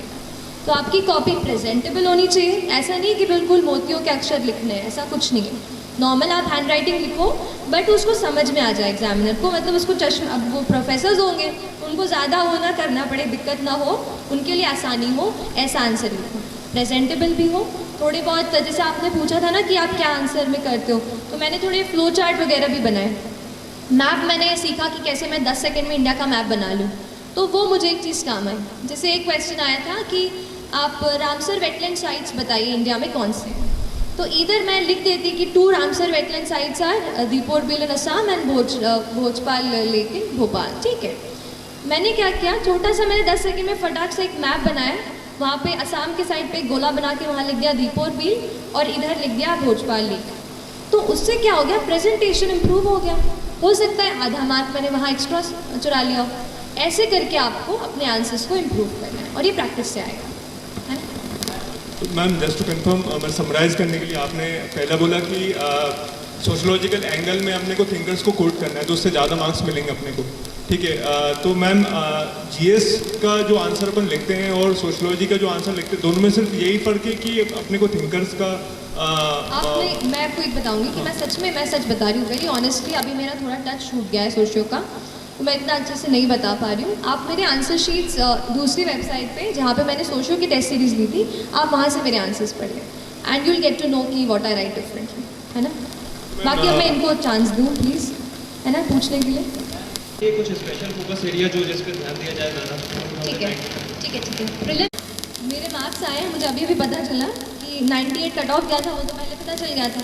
मेरे 106 मार्क्स आए, तो कोई खास बहुत तगड़े मार्क्स नहीं है मेरे, लेकिन फिर भी पूछा है, अब थोड़ा क्रॉस कर लिया है। तो बस ये बोलूँगी कि अपनी एग्ज़ाम की पैटर्न को पहचानो। यूपीएससी में कुछ, जैसे पॉलिटी एक ऐसा सेक्शन होता है कि वो पूछेंगे आपसे, और वहाँ अगर आपने गलत कर दिया तो ऐसे हज़ारों बच्चे हैं जो पॉलिटी को मास्टर करके वहाँ बैठे, तो वहाँ तो एक भी आपका सवाल गलत नहीं होना चाहिए। तो पॉलिटी को आप पूरा पक्का करके जाओ। पिछले साल मॉडर्न हिस्ट्री से भी बहुत ज़्यादा सवाल आए थे, तो उसको भी आपको अच्छे से कवर करना है, ठीक है। तीसरी चीज़, करंट अफेयर्स में जो एनवायरनमेंट पूछा जाता है वहाँ से भी क्वेश्चंस आए हैं, तो करंट अफेयर्स का एनवायरनमेंट। फिर मुझे याद आ रहा है गवर्नमेंट स्कीम्स जो है वो भी बेहद ज़रूरी है ना। प्रधानमंत्री उज्ज्वला योजना, ये योजना, वो योजना, सारी योजनाओं को लिख लो एक पेज पे कि ये इस मिनिस्ट्री की है, वो उस मिनिस्ट्री की है, और वैसे उसको याद करने की कोशिश करो, है ना। तो ये कुछ इंपॉर्टेंट पॉइंट्स हैं, पॉलिटी और modern history, environment, current affairs. और हाँ, आजकल ना बुद्धिज़्म जैनिज़्म से बहुत सवाल आने लगे हैं। पिछले साल ही 2 सवाल आ गए, तो अब वो मुझे कहीं नहीं मिला, तो मैंने एग्ज़ाम के एक दिन पहले बस विकीपीडिया का बुद्धिज़्म और जैनिज़्म का पूरा पेज पढ़ लिया। उसी से वो स्थानकवासी मुझे आ गया और एक मैत्रेय करके क्वेश्चन था, वो मुझे आ गया। तो ऐसे कुछ आपको खुद ढूंढना पड़ेगा कि कौन सा कहाँ से पूछ रहे हैं, क्योंकि आप गारंटी तो नहीं ले सकते कि एनसीईआरटी पढ़ लिया है तो एनसीईआरटी से सवाल आ ही जाएगा।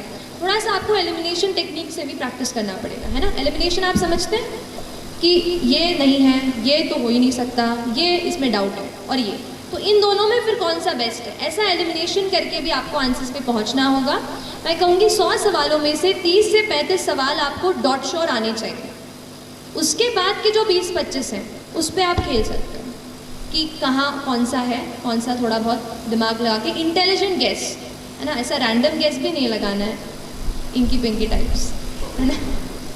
तो प्लीज़ अच्छे होते हैं जिन्हें छोड़ना ही होता है, जो किसी को नहीं आता, तो वहाँ ये मत सोचो कि अरे इतनी पढ़ाई की है, ये सवाल तो मुझे करके ही जाना पड़ेगा, नहीं।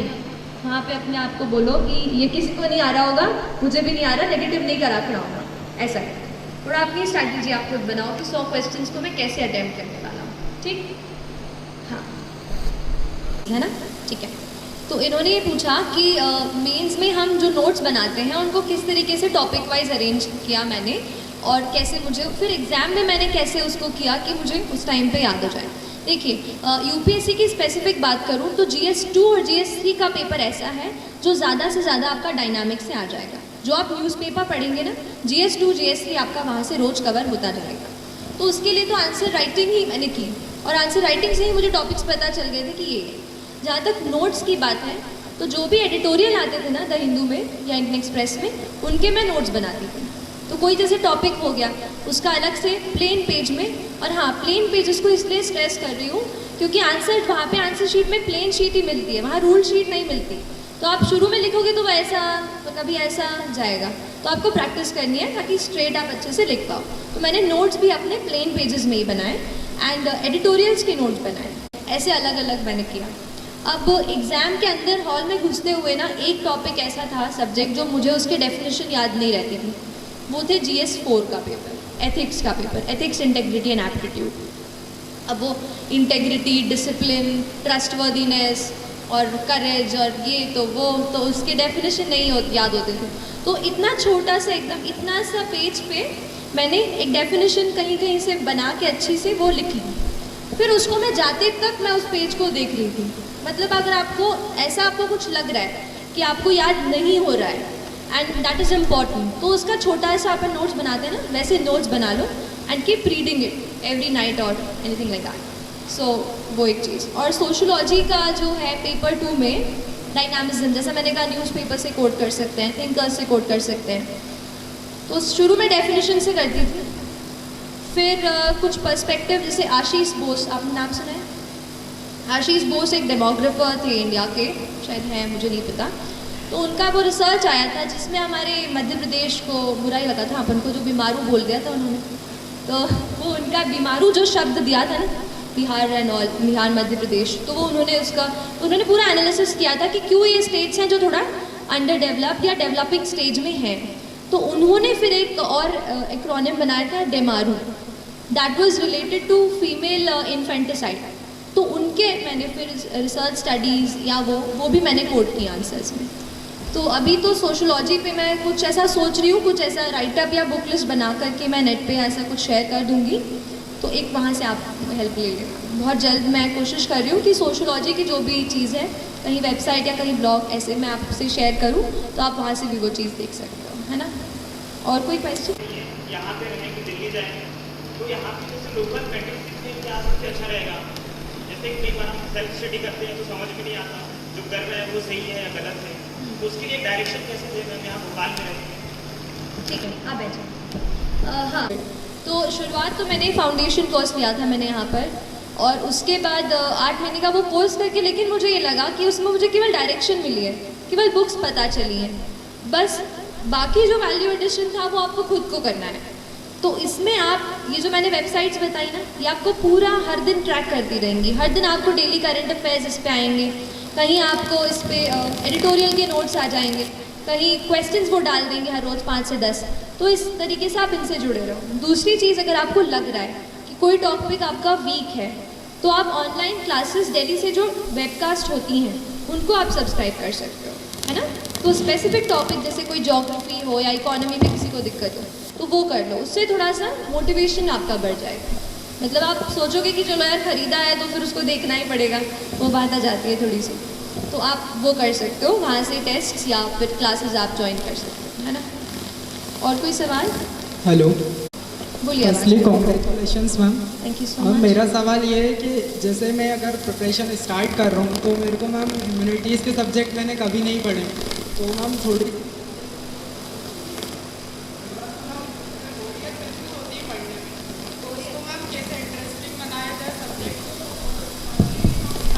तैयारी, तो शुरुआत में प्रिपरेशन से शुरू किया जाए ताकि हम आगे उसमें वर्क कर सकें। ठीक है, तो ह्यूमैनिटीज़ पढ़ना शुरू किया है तो सीधा बुक से शुरू मत करो।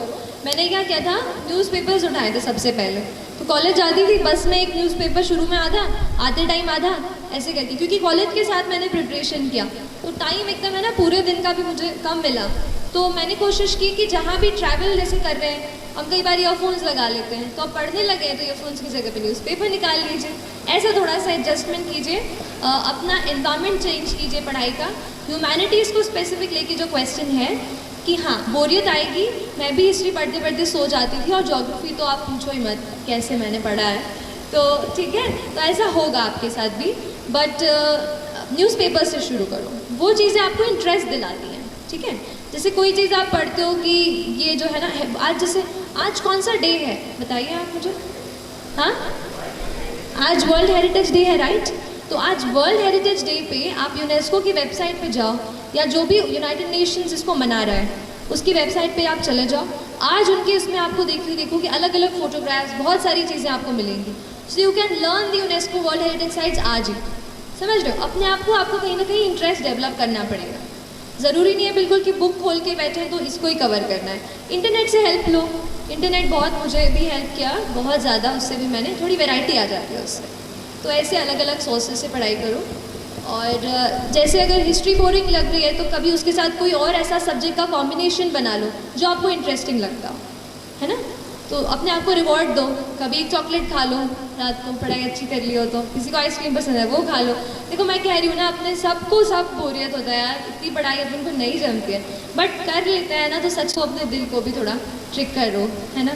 तो बोरियत तो होगी, but we have to manage anyhow. Anybody else?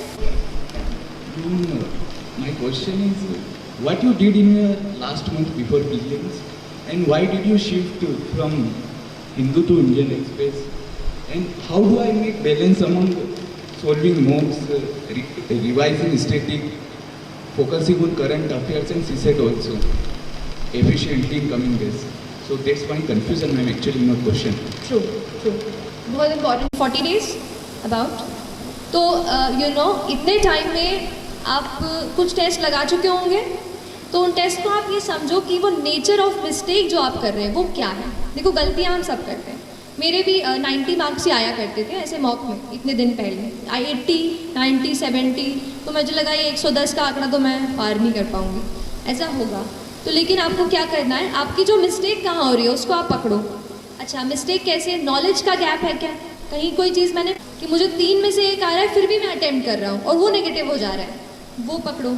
कभी कभार हम सिली मिस्टेक कर देते हैं, A का B, B का D मार्क कर देते हैं, तो क्या ऐसी मिस्टेक है? अपने नेचर ऑफ मिस्टेक को एनालाइज करो। और अगर आपको ये लगता है, मेरे साथ ऐसा हुआ था कि मेरा नॉलेज का गैप सामने आ रहा था कि this thing I have not studied, तो उस टाइम पे फिर मैंने पेपर लगाना कम कर दिया और थोड़ा अपनी रीडिंग पे, स्टडी पे फिर से फोकस किया, ठीक है। तो आप स्टडिंग पे फिर से जाओ, जो आपका वीक एरिया है, जहाँ आपके क्वेश्चंस गलत हो रहे हैं, आप उसको फोकस करो। और क्या सवाल आपने इसके साथ पूछा था? हाँ ठीक है, न्यूज़पेपर नहीं, तो I just correct myself if you got me wrong. It was only after I had done my mains, when I got an interview call, then I started reading one more newspaper. Otherwise, so the Hindu is only thing which you have to read for civil service. Otherwise, आप जो online articles आते हैं जैसे Live Mint, right, Live Mint पे काफ़ी articles आते हैं। PRS legislative research आपने सुना होगा, वहाँ पे आर्टिकल्स आते हैं, तो वो आप पढ़िए। इंटरव्यू में ये रहता है थोड़ा सा ओपिनियन आपको ज़्यादा पता होना चाहिए, क्योंकि एक ही ओपिनियन पढ़ेंगे तो उनके सामने मल्टी डिमेंशनल आंसर नहीं बता पाएंगे। इसलिए फिर मैंने आफ्टर इंटरव्यू कॉल फिर मैंने दूसरा पेपर उठाया। बाकी तो एक भी ख़त्म नहीं होता यार पूरा, दूसरा कैसे पढ़ेंगे, है ना। टेस्ट एंड यू फाउंड कि आपकी अभी गलती हो रही है, तो फिर आप स्टडी पे जाओ ना, है ना। बाकी एनीवेज कमिंग टू जैसे लास्ट मैं कहूँगी 15-20 डेज में आप 1 वॉक पर डे ऐसा करके, और थोड़ा उसी टाइम में जैसे पेपर का एडमिट कार्ड आ जाएगा तो पेपर का टाइम पता चल जाएगा, राइट, 9 से 11 है क्या है, तो उसी टाइम में बैठ करके यहाँ पे बॉटल रखी, यहाँ पे वॉच रखी, वैसे ही टाइम में अपने आप को बैठ के प्रैक्टिस करवाओ, ठीक है, क्योंकि गर्मी बहुत होने वाली है 2 जून को, तो अपने आप को उस एनवायरनमेंट में भी ढालना बहुत ज़रूरी है। तो इस प्रकार से कर सकते हो, कभी 1 मॉक पर डे, नहीं तो 50 क्वेश्चंस पर डे, या तो मिक्स लगा लिया कभी, या कभी लग रहा है कि आज मुझे एनवायरनमेंट का रिविजन करना है तो एनवायरनमेंट के 50 सवाल लगा लिए, ऐसा। It depends totally on you कि आपकी नीड क्या है, आपको नीड पहले अपनी खुद की पहचाननी है ना। और कोई सवाल? और एक ही बार दिए हैं, बट जर्नी से मुझे ये लगा when I was into the process of preparation कि यूपीएससी आपको कोई बायस नहीं रखता है। देखिए, आप समझने की कोशिश कीजिए, पीटी आया, पीटी गया, पीएमटी आया, पीएमटी गया, पर यूपीएससी की जो ऑथेंटिसिटी है, जो उसकी क्रेडिबिलिटी है, वो आज तक मेंटेन है। आज तक जो बच्चे उसमें से सिलेक्ट होते हैं वो आज IAS officers, IPS, all India service, IRS में जाके सर्व कर रहे हैं। तो उस एग्जामिनेशन और उस इंस्टीट्यूशन की जो क्रेडिबिलिटी है वो बेहद हाई है, और वो इसलिए क्योंकि वो कोई बायस नहीं रखते हैं कि हिंदी माध्यम का बच्चा है या तेलुगु माध्यम में लिख रहा है तो उसको हम नहीं वो करेंगे। तो मुझे नहीं लगता कि उस इंस्टीट्यूशन में कोई बायस है। अगर कोई कमी आ रही है जो मुझे लग रहा है, जिसकी वजह से जैसे हम देखते हैं कि हिंदी माध्यम में जो छात्र दे रहे हैं उनका अगर रेशियो कम है, तो मेरे पर्सनल ओपिनियन में शायद जो है ना मटेरियल का दिक्कत आ रहा है। आजकल इंग्लिश में इंटरनेट पे वेबसाइट्स हैं, सब इंग्लिश में रहती है, तो उनसे जैसे मैं इंग्लिश मीडियम से थी तो मैं कोई भी वेबसाइट पे जो भी मटेरियल हो उसको मैं एक्सेस कर पा रही थी। पर शायद अगर कोई हिंदी माध्यम का छात्र है उसके लिए शायद मटेरियल की दिक्कत आ रही है। लेकिन मेरे ज्ञान में आया है कि कुछ कोचिंग्स ऐसी हैं या कुछ जैसे वेबसाइट्स हैं जो हिंदी में ही मटेरियल प्रोवाइड करते हैं। तो अगर आपका माध्यम हिंदी हो तो ये मन में बिल्कुल ना सोचिए कि यूपीएससी आपसे भेदभाव करेगा या उससे आपको कम मार्क्स देंगे। अगर आप में काबिलियत है, आप सही तरीके के आंसर्स लिखते हैं, जो पूछा है वो आप बताते हैं, तो आपको ज़रूर मार्क्स मिलेंगे, है ना। और कोई सवाल? Thank you so much. Ma'am, मेरा क्वेश्चन ये है कि जब आंसर राइटिंग करते हैं मेंस के लिए तो बहुत लेंथी हो जाता है, और कभी कभी स्पीड मेंटेन नहीं हो पाती, और स्पीड होती है तो क्वालिटी मेंटेन नहीं हो पाती है, और बहुत प्रैक्टिस करने के बाद भी नहीं हो पाता है पूरे पेपर सॉल्व। ठीक है, अगर प्रैक्टिस करने के बाद एनालिसिस पे ज़्यादा टाइम दो अपने आंसर पे। आप तो खुद का आंसर लो कि देखो कि मैं कितना, ये टॉपिक है, चलो ठीक है। जब हम लिख लेते हैं और टाइम का कंस्ट्रेंट नहीं रहता, तब आप आराम से सोच सकते हो कि इस सवाल में मुझसे ये पूछा था कि 1857 के रिवोल्ट के बाद में इंडिया पे क्या इम्पैक्ट पड़ा, और फिर अगर ये नहीं होता तो क्या होता, ऐसा कुछ जो भी मन से सवाल बना रही हूँ। तो वैसा सवाल आप क्या मैंने उस क्वेश्चन के नीड को, डिमांड को एड्रेस किया है कि नहीं, क्या मैंने ऐसे पॉइंट्स डाले हैं कि नहीं। तो भले ही आप सवाल लिखने, आंसर लिखने में आप 15 मिनट दे रहे हो, तो आंसर के एनालिसिस में आप भले ही 45 मिनट्स दो, पर analyse the question thoroughly whether और not I am able to address the demand of the question जो पूछा गया है। ठीक है, एनालिसिस करके आप समझ जाओगे कि यहाँ क्वालिटी की दिक्कत है। तो फिर आप, मैं कहूँगी शुरू में आप टाइम मत सोचो, आप सोचो ठीक है जितना टाइम ले रही हूँ लेने दो, धीरे धीरे वो हो जाता है। आप एकदम अपने आप को टाइम के कंस्ट्रेंट में मत बांधो, क्वालिटी पे ज़्यादा फोकस करो, है ना। एंड एक और चीज़ है, क्योंकि इन्होंने, एक सेकेंड, इनका सवाल क्योंकि गर्ल ने पूछा था, I just share one fact with you. 759 बच्चे सिलेक्ट हुए इस साल, ठीक है, फाइनल लिस्ट में यूपीएससी की, and there are just 182 girls ma'am, just 182 out of 759। मतलब हम 50-50 हैं, और यहाँ पर हमारा इतना जेंडर इम्बैलेंस है। तो मैं सारी गर्ल्स जो अभी मुझे सुन रहे हैं, टेल यू प्लीज़ प्लीज़ खूब सारा अच्छे से पढ़ाई करो। ये जो जेंडर इम्बैलेंस चल रहा है ना, 759 में से बस 182, ये हमें बढ़ाना है बस सिलेक्शंस, ठीक है। तो प्लीज़ ऑल द गर्ल्स, हमारे पास डिस्ट्रैक्शन कम होते हैं ना, दोस्त नहीं होते बाहर ऐसे घूमने फिरने के लिए ज़्यादा, तो उस चीज़ का थोड़ा फ़ायदा उठाओ और अच्छे से प्लीज़ अपने आप को डेडिकेट होकर पढ़ाई करो please. This message specially for girls, otherwise तो सबके लिए ही बोल रही हूँ। आप पूछिए प्लीज़। जब हम स्टडी करते हैं उस टाइम कुछ डेटा ऐसा होता है जो हमें याद नहीं रहता है, और आंसर राइटिंग करते टाइम या टेस्ट सीरीज देते टाइम हम वो फॉरगेट कर जाते हैं, ठीक है। तो इससे क्या होता है मैम, हमारी स्टडी में जो हम और आगे करने वाले होते हैं तो थोड़ा डिप्रेस्ड हो जाते हैं और ठीक है, ठीक है। माइंड सेट नहीं बनता। देखिए, डेटा की जाने क्या किया, एक डेटा कॉपी करके, डेटा बुक करके एक अलग से छोटी सी नोटबुक बना ली। तो जो भी मुझे डेटा जहाँ भी मिलता था सब कुछ मैं उसमें नोट कर लेती। जब एक चीज़ एक जगह पे एक वो सारी कैटेगरी की चीज़ एक साथ आ जाती है ना, तो याद करना आसान हो जाता है। तो जो भी कहीं आप डेटा पढ़ रहे हो उसको आप अलग से लिख लो, और जब आप नया डेटा उसमें ऐड करोगे तो पुराना वाला देख लो कि पहले मैंने क्या लिखा था। ऐसे ही करके रोज़ रोज़ जब आप उसमें भरते जाओगे उसको, तो पुराना भी देखते चलो, ऐसे रिवाइज करते चलो, है ना। अपने दिमाग को हमें ट्रेन करना है, उससे सारे कचरा जो है ना वो निकालना है, और काम की चीज़ हमें उसमें डालनी है जो हमें वहाँ पे 2 या 3 घंटे में याद आनी चाहिए। ठीक है, तो ऐसा धीरे धीरे करके ट्रेन होगा माइंड आपका। ग्राफ तो एग्जामिनर का हमसे क्या एक्सपेक्टेशन होता है कि जब वो कोई क्वेश्चन पूछ रहे हैं तो उसका हमारे क्या क्या फैक्ट होने चाहिए हमारे उस बात पे कि हम हमारी पूरी बात उनके सामने रिप्रेजेंट कर सकें। ठीक है, ठीक है, आप बैठ जाओ। बोलूँ, एक चीज़ बोलूँगी कि इंटरव्यू बहुत ज़्यादा हाइप्ड है चीज़। आपको मेरा स्कोर कुछ 1068 रहा और उसमें से केवल मेरे 173, मतलब एक बहुत कम रेशियो है जो इंटरव्यू के मार्क्स हैं। तो मैं ही कहूँगी जब तक आप उस स्टेज पे पहुँचोगे ना कि जब आप इंटरव्यू दे रहे हैं तब आप इतना पढ़ लेते हो कि आप दूसरे का इंटरव्यू ले लोगे। ठीक है, तो नॉलेज में तो कोई दिक्कत नहीं आएगी। अब कमिंग टू द फैक्ट कि यूपीएससी क्या एक्सपेक्ट करता है, देखिए वो आपसे नॉलेज पूछ चुका है, वो प्रीलिम्स आपसे पूरा निकलवा चुका है, 100 MCQ आपसे करवा लिए, फिर ना 90 सवाल भी मेंस में उन्होंने सॉल्व करवा लिए। अब उन्हें आपके नॉलेज से इतनी वो नहीं है, डाउट्स नहीं है। अब वो आपको देखकर ये समझना चाहते हैं कि क्या ये कैंडिडेट इज़ ही और शी फिट, कि हम इसको इतनी रिस्पॉन्सिबिलिटी दे पाएँ, क्या इसमें वो इतना पेशेंस है, क्या वो अपने आप को एक्सप्रेस कर पा रहा है। क्योंकि जॉब ऐसी है ना कि आपको लोगों से जुड़ा रहना पड़ेगा। अगर आप अपने आप को कैबिन में बंद करके बस फाइल पुश करते रहेंगे तो असली में हम इम्पैक्ट नहीं डाल पाएंगे। तो क्या वो एक्सप्रेस कर पा रहा है अपनी चीज़ को, और कॉन्फिडेंट रहें। क्योंकि देखिए सारी चीज़ें सबको नहीं आती, हम एनसाइक्लोपीडिया तो नहीं है, तो कोई चीज़ रह जाएगी। मेरे भी इंटरव्यू में एक सवाल उन्होंने पूछा था कि कुछ ऐसा पूछा था कि आप केमिकल इंजीनियरिंग से हो तो पॉलीमर्स का एग्रीकल्चर में क्या यूज़ होता है। अब वो चीज़ मुझे उस वक्त नहीं याद आई, तो मैंने थोड़ा 5 सेकेंड रुकी, फिर मैंने कहा कि sir I am unable to recollect at this moment, I will read about it. तो ऐसा करके मैंने वो सवाल वो किया और फिर वो दूसरे सवाल पे आ गया।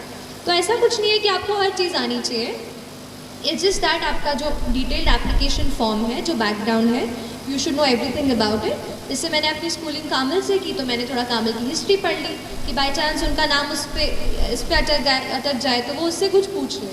तो ऐसा आप करो और बैकग्राउंड अच्छे से प्रिपेयर करो and be ready and be confident. They just want you to be confident so that you express yourself well and you're patient even when they try to heckle you। मतलब वो कुछ ऐसा करें कि आपको थोड़ा अजीब लगे, पर उस वक्त भी आप अपना ध्यान ना खोएं और अच्छे से उत्तर दे सकें। मेरे ख्याल से वो इतना एक्सपेक्ट करते हैं, क्योंकि बाकी की ट्रेनिंग तो वो देंगे हमको, बस अब स्टूडेंट की तरीके से हमें जांचते हैं, तो इतना कुछ नहीं है इसमें। और कोई आप पूछना चाह रहे थे? मैम वो क्या कोर्स पेपर होता है जो एथिक्स होता है, उसमें नंबर की मार्जिन बहुत कम होती है, आप उसको फेस कैसे किए? क्योंकि मेरे सब्जेक्ट जो मैं क्लियर कर रहा तो फोर्थ पेपर में थोड़ा दिक्कत आ रही। ठीक है, देखिए फोर्थ पेपर यूपीएससी की परीक्षा की बात कर रहे हो क्या? और यहाँ एमपीपीएससी में भी होता है ना, ethics integrity and aptitude, MPPSC में भी होता है, राइट। तो मेरे ख्याल से इस पेपर में 2 पार्ट्स हैं। एक तो अपना जो थियोरेटिकल पूछेंगे कि क्या क्या क्वालिटीज़ रिक्वायर्ड हैं ऐसा करके, जहाँ पे मैंने डेफिनेशन की बात की थी ना कि जहाँ पे अगर हम छोटी छोटी डेफिनेशन याद करके लिख जाए उनको यूज़ कर सकते हैं। I think GS4 is about quality content. देखिए डिसिप्लिन, किसी को बोले व्हाट इज़ डिसिप्लिन, कोई कुछ लिखेगा कोई कुछ लिखेगा, आपको कुछ ऐसा लिखना है कि वो एग्जामिनर एक बार पढ़े तो सोचे अरे हाँ यार ये इसने कोई तगड़ी बात बोली है, और कुछ एग्जाम्पल लगाइए आप अपने रियल लाइफ के। जैसे एक एग्जाम्पल मैं थोड़ा सा अपने रियल लाइफ से करके गई थी कि ऑनेस्टी कितना, आप ऑनेस्ट कितना रहते हैं सिविल सर्वेंट। तो अपना जो लाइसेंस होता है, आप सब में से किसके पास लाइसेंस है? ड्राइविंग लाइसेंस, बस गाड़ी सब चलाते हैं। अरे यार ऐसा मत कर। तो लाइसेंस का ऐसा हुआ था कि वहाँ पे मैं गई और फिर कोई कह रहे थे जैसे रिलेटिव कि आप ये इनको पे कर दो एजेंट को और वो आपका लाइसेंस बनवा देगा। मैंने कहा नहीं, जो ऑफिशियल प्रोसीजर है उससे करेंगे। मुझे 5 दिन लग गए, 5 दिन मुझे ऑफिस के चक्कर काटने पड़े, बट एटलीस्ट मेरे मन में वो सेटिस्फैक्शन रहा कि मैंने ऑफिशियल प्रोसीजर से किया है और किसी एडिशनल इंसान को, मिडिल मैन को पैसा नहीं दिया है। तो एक वो चीज़, जैसे ये पर्सनल एक्सपीरियंस की बात हो गई, तो कोई ऑनेस्टी पे कोई पूछ रहा है कि how will you be honest, तो आप कोट कर सकते हो कि ये मेरा पर्सनल एक्सपीरियंस है। ऐसा कहीं आपने कहीं एनेक्डोट पढ़ लिया, किसी की बात पढ़ ली कि कुछ, अभी मैं कहीं पढ़ रही थी मध्य प्रदेश में एक ऐसी कहीं जगह है, जगह की नाम नहीं याद आ रहा है, जहाँ पे लड़कियाँ मैकेनिक का काम सीख रही हैं।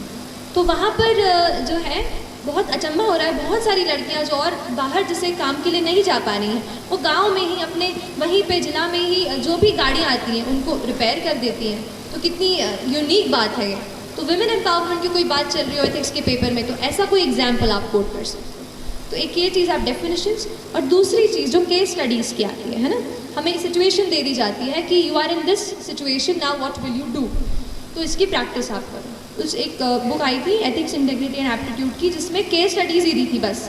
तो वो बुक मैंने ली थी, उन केस स्टडीज़ को मैंने अच्छे से पढ़ा और फिर मैंने अपना पर्सपेक्टिव सोचा कि मैं अगर उस पोजीशन में हूँ तो एक एथिकल इंटीग्रल मतलब ऐसे ऑफिसर मैं क्या सोचूंगी उस वक्त, वो घर पे आपको प्रैक्टिस करनी है। और एथिक्स का जनरली पेपर लंबा होता है, तो उसका राइटिंग की स्पीड आपको ध्यान रखनी पड़ेगी। तो ये 2-3 चीज़ें हैं ना आपको। और कोई Any more questions here? It's taking too much long and thanks to जो हम इंग्लिश मीडियम के लिए जो है रिसोर्सेज बहुत ज़्यादा है, तो हिंदी मीडियम वाले बच्चों के लिए रिसोर्सेज कम है। yes. तो मैम जो हम आंसर राइटिंग करते हैं तो हम हमारी कॉपी कैसे चेक करें? देखिए, मैं ऐसे चीज़ों के कांटेक्ट में नहीं आई हूँ जो हिंदी मीडियम वाले उसको करते हैं, लेकिन मुझे ऐसा लगता है कि लास्ट 5 को रिजल्ट आया था, आज 18 तारीख, ऐसे बहुत सारे लोगों से मैं मिली हूँ जो इस इंडस्ट्री में काम कर रहे हैं एज ए टीचर या एज एन एस्पिरेंट। तो मैं उनके साथ कोशिश करूँगी कि मेरे से जितना हो पाए ये चीज़ बढ़े, क्योंकि ये मैं समझती हूँ कि हिंदी मीडियम के लिए थोड़ा सा मटेरियल का प्रॉब्लम हो रहा है। तो देखते हैं, बट आपसे ये कहूँगी थोड़ा सा मेहनत आपको थोड़ी ज़्यादा करनी पड़ेगी। आप थोड़ा नोट्स आप खुद अपने बनाओ और कुछ किताबें हैं उनको जो हिंदी में दी हैं उनको पढ़ो, या कोई इंग्लिश में पढ़ के इजी इंग्लिश जैसे थोड़ा बहुत तो आप समझ सकते हैं ना, तो उसको आप अपने आप पढ़ाते हैं। और जो हिंदी टेस्ट सीरीज़ लगाते हैं देते हैं, है ना, जो आपके आंसर्स चेक करके आपको दें, ऐसे कुछ मैं समझती हूँ। क्योंकि मध्य प्रदेश में हम हैं और काफ़ी हिंदी माध्यम के बच्चे हैं, तो आप ऐसे किसी टीचर्स से जुड़िए। और आई सपोज मैम भी मतलब इस पर आप थोड़ा मैम देखिएगा, अगर बच्चों को हेल्प हो पाए, कोई भी टीचर अगर हिंदी माध्यम से बच्चों की कॉपियाँ चेक करता है ना, तो ऐसा कुछ थोड़ा ढूंढना पड़ेगा। और अगर मेरे कांटेक्ट में कोई आता है तो मैं मैम को ज़रूर इन्फॉर्म करूँगी, तो आप उनसे पूछ लीजिएगा, है ना, ठीक है। तो ख़त्म, मैं एक ना मैं कल ना परसों एक यूट्यूब वीडियो देखी, तो वो मैं आपके साथ शेयर करना चाहूँगी। बस ये बात है कि बिफोर आई से those lines, thank you so much for lending me your ears. आप लोगों ने मेरी बातें सुनी, मेरे से इंटरेक्ट किया मेरे साथ, और मुझे बहुत बहुत अच्छा लगा दैट अगर यहाँ से अगर आप 2 भी चीज़ अगर कुछ अपने प्रिपरेशन में इम्प्लीमेंट करेंगे तो पूरा मेरा यहाँ पे आना पक्के से सफल हो जाएगा, और अभी भी हो गया है। तो प्लीज़ आप अच्छे से पढ़ाई कीजिए और डिस्ट्रेस भी होइए, ऐसा नहीं है बस पढ़ाई करनी है। थोड़ा सा आप अपने दोस्तों के साथ मूवी भी देखिए, कभी फन टाइम भी इंजॉय कीजिए। लेकिन अगर आपने फोकस बनाया है, अगर you have decided that this is something that you have to do in your life, so I tell you there is nothing more powerful in this universe than a human being with a purpose. You know, if हम एक human being हैं, we are a ball of energy. अगर हम ये decide कर लें that we have a purpose in mind, then nobody can stop us. Believe in this thought. मैं यहाँ पे बिल्कुल वो चीज़ फॉलो करके आपके सामने खड़ी हूँ, and you can be here as well, है ना। तो please believe in yourself, don't get demotivated. If you get, फिर से अपने आप को ट्रैक पे ले आओ। और 1-2-4 लाइन ही है कि डर मुझे भी लगता था फासला देखकर, डर मुझे भी लगता था फासला देखकर, पर मैं बढ़ता गया रास्ता देखकर। डर मुझे भी लगता था फासला देखकर, पर मैं बढ़ता गया रास्ता देखकर। खुद ब खुद मेरे नज़दीक आती गई, खुद ब खुद मेरे नज़दीक आती गई, मेरी मंजिल मेरा हौसला देखकर, मेरी मंजिल मेरा हौसला देखकर। तो आप अपना हौसला बुलंद कीजिए, बड़ा सपना देखिए, बड़ा सपना देखने से डरिए मत, लेकिन जितना बड़ा आपने सपना देखा है उतनी ही बड़ी मेहनत करेंगे तो आप यहाँ आएंगे और फिर मुझे ज़रूर बुलाएंगे, है ना? चलिए, thank you so much for your time and I will take care.